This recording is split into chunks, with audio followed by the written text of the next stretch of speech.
नमस्कार। आज की इस वीडियो में हैड, वाज और डिड का प्रयोग सीखेंगे। तीनों का प्रयोग कैसे किया जाता है, तीनों का प्रयोग पास्ट में किया जाता है, किस किस कंडीशन में और क्या मीनिंग होता है।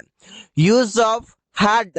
हैड का मतलब है कोई काम किया था। इसका स्ट्रक्चर हो जाएगा object had been V three plus other word.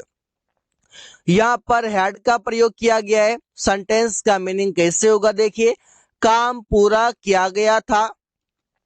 The work had been completed. Completed वेतरी है जो हैड बीन के बाद आया हुआ है और ये वर्क ऑब्जेक्ट है। उसे बुलाया गया था। He had been called, he had been invited. इस प्रकार से बना सकते हैं। सेंटेंस पैसिव में बनाया जा रहा है, इस वजह से हैड बीन का प्रयोग किया जा रहा है और इसके बाद वी3 आ रहा है। हम लोगों को पैसे दिया गया था। We had been given money. We had been given money, हम लोगों को पैसे दिया गया था। सड़क बनाया जा चुका था। The road had been repaired. The road had been repaired, सड़क बनाया जा चुका था। तुम्हें दिल्ली भेजा गया था। You had been sent to Delhi. जो भी सेंटेंसेस में आप सबसे पहला वर्ड देख रहे हैं वो सेंटेंस में ऑब्जेक्ट है। इसके बाद हैड बीन है, इसके बाद वे थ्री और इसके बाद other word. Use of had. Had का मतलब है कोई काम कर चुका था या कोई काम कर लिया था। दोनों सेंस के लिए प्रयोग किया जाता है। जैसे सब्जेक्ट हैड वे थ्री और ऑब्जेक्ट होगा। वे लोग अपना काम कर चुके थे। पासान है कि कोई काम कर चुका था या कोई काम कर लिया था। They had done their work. वे लोग अपना काम कर चुके थे। हम लोग सो चुके थे। We had slept. हम लोग सो चुके थे। तुम लोग बाजार जा चुके थे तो सेंटेंस बनेगा you had gone to market. You had gone to market, तुम लोग बाजार जा चुके थे। अमन अंग्रेजी बोल लिया था। Aman had spoken English. Aman had spoken English, Aman अंग्रेजी बोल लिया था।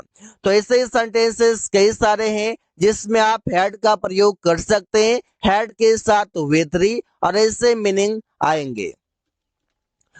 अनदर यूज ऑफ हैड, इसका मतलब है कोई चीज पास था। मतलब यहाँ पर पोजीशन दिखाने के लिए इसका प्रयोग किया जाता है। अब सेंटेंस बनेगा कैसे, सब्जेक्ट हैड और ऑब्जेक्ट से। मेरे पास कुछ पैसे था।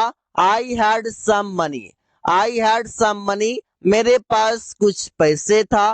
तुम्हारे पास एक बड़ा घर था तो सेंटेंस बनेगा you had a big house. You had a big house, तुम्हारे पास एक बड़ा घर था। उन लोगों के पास बहुत सारे लोग थे तो सेंटेंस बनेगा you had lots of people. You had lots of people. यहाँ पर देखिए उन लोगों, तो they had lots of people, उन लोगों के पास बहुत सारे लोग थे। उसके पास एक महंगा शर्ट था। He had a costly shirt. He had a costly shirt, उसके पास एक महंगा शर्ट था। तो कोई चीज पास था उसे आप हैड से दिखा सकते हैं। हैड मतलब पास था और जो भी चीजें था उसे आप ऑब्जेक्ट में दिखा देंगे। वॉज या वर, इसका मतलब है था, थे, थी। अब इसका प्रयोग किया जाता है इस पर से सब्जेक्ट वॉज या वर प्लस कॉम्प्लीमेंट होगा जो बताएगा स्टेट ऑफ बीइंग बताएगा। स्टेट ऑफ बीइंग से मतलब है स्थिति या अवस्था बताएगा। जैसे यह एक अच्छा स्थान था तो सेंटेंस बनेगा it was a good place. Rahul अच्छा था। Rahul was good. वे लोग चोर थे। They were a thief. हम लोग खिलाड़ी थे। We were players. तो आप यहाँ पर देख सकते हैं कि इसमें कोई भी एक्शन नहीं है। यहाँ पर कोई भी चीजें था, अच्छा था, चोर था, खिलाड़ी था, इस प्रकार से। तो यहाँ पर was या were का प्रयोग कर सकते हैं सेंटेंस में सब्जेक्ट के अनुसार। was या were इसका मतलब है कोई काम कर रहा था। सब्जेक्ट was या were प्लस V1 के साथ INC लगाएंगे, इसके बाद ऑब्जेक्ट। अब कौन सा सब्जेक्ट के साथ was लगाएंगे? सिंगुलर सब्जेक्ट के साथ was और प्लुरल सब्जेक्ट के साथ were का यूज करेंगे। वो खेल रहा था, ऐसा एक्शन जो पास्ट में चल रहा था, पास्ट में कंटिन्यू था, तो सेंटेंस बनेगा he was playing। मैं काम कर रहा था, I was working। हम लोग क्रिकेट खेल रहे थे, we were playing cricket। Aman bike चला रहा था, अमन was riding a bike। प्रिया अंग्रेजी में बात कर रही थी, प्रिया was talking in English। तो ऐसे सेंटेंसेस बना सकते हैं। कोई काम कर रहा था तो बात कर रहा था, बाइक चला रहा था, खेल रहा था, काम कर रहा था, ये सभी वाक्य कोई भी काम है और ये काम पास्ट में चल रहा था। अब उससे दिखाने के लिए was या were के साथ V4 में दिखा सकते हैं। यूज ऑफ was या were इसका मतलब है कोई काम किया गया, कोई काम किया गया। सब्जेक्ट was या were with 3 अदर वर्ड। जहां पर ये सब्जेक्ट लिखा हुआ है इसके स्थान पर ऑब्जेक्ट होगा, क्योंकि ये सेंटेंस पैसिव में बनाया जाएगा। उसे बाजार भेजा गया, he was sent to market। अमन को पीटा गया, अमन was beaten। ये देखिए अमन और ही ये दोनों सेंटेंस में ऑब्जेक्ट हैं। रवि को बुलाया गया, Ravi was called, Ravi was invited. तो यहाँ पर आप देख सकते हैं कि रवि कोई काम नहीं कर रहा है, बल्कि रवि को बुलाया गया है, बुलाने वाला कोई और है। सड़क बनाया गया, द रोड वॉज बिल्ट। ये बिल्ट, कॉल्ड, बेटन, सेंट ये सभी V3 है। यूज ऑफ डिड, डिड का मतलब है कोई काम किया या कोई काम की। जैसे सब्जेक्ट डिड ऑब्जेक्ट होगा। एग्जाम्पल, उसने अपना काम किया, तो सेंटेंस बनेगा he did his work। यहाँ पर did जो है, इस did का मतलब है कोई काम किया और ये did सेंटेंस में मेन वर्ब के तरह काम किया। रवि ने होमवर्क किया, Ravi did the homework, Ravi did the homework, Ravi ने होमवर्क किया। मैंने उससे बात नहीं किया, I did not talk to him. यहाँ पर कोई काम किया या कोई काम की, उसके लिए डिड प्रयोग करेंगे। प्रिया ने अंग्रेजी में बात नहीं की, तो सेंटेंस बनेगा Priya did not talk in English. जब भी आप नेगेटिव सेंटेंस बनाते हैं तो डिड के साथ नॉट का प्रयोग कर सकते हैं और इसके बाद वर्ब का फर्स्ट फॉर्म कर सकते हैं।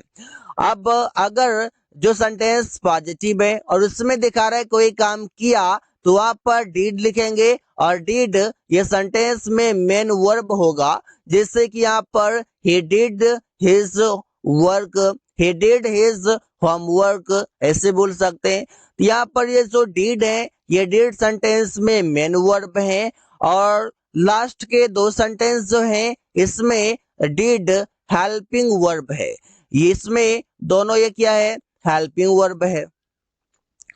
डिड, डिड का मतलब है कोई काम किया की। जैसे did subject V1 object plus question mark.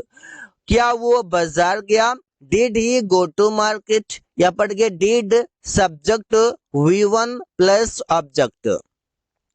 क्या अमन उससे मिला, डिड अमन मीट हिम।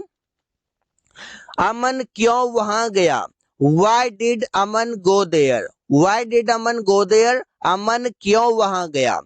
वो कब गया, व्हेन डिड ही गो। यहाँ पर आप देख सकते हैं कि सेंटेंसेस कितना आसानी तरीके से बन चुका है। कोई काम किया और किया, यहाँ पर देखिए कोई काम किया से मतलब है कि वो सेंटेंस इंट्रोगेटिव होगा, प्रश्न पूछेंगे। और कोई काम कर लिया, लास्ट में आपका या तो आ ई ए का सेंस आएगा। अब डिड का प्रयोग आप और एक तरीके से करते हैं। जहां पर आप बोलते हैं इसे मैं गया तो था। जैसे किसी ने कहा तुम बाजार गया था, तो मैंने कहा मैं गया तो था, तो वहां पर बनाएंगे आई डिड गो। किसी ने कहा क्या तुमने अंग्रेजी बोला, तो मैंने कहा मैंने अंग्रेजी बोला तो था। I did speak English, I did speak English, मैंने अंग्रेजी बोला तो था। अब किसी ने कहा मैं खाना नहीं खाया हूं, तो मैंने कहा तुमने खाना खाया तो था, तो सेंटेंस बनेगा you did eat food, you did eat food, तुमने खाना खाया तो था। तो यहाँ पर क्या कर रहे हैं, यहाँ पर कोई भी सेंटेंस में बता रहे हैं कोई काम किया तो था, कोई काम किया तो था, इस प्रकार के सेंस है। So guys, thanks for watching, that's all for today.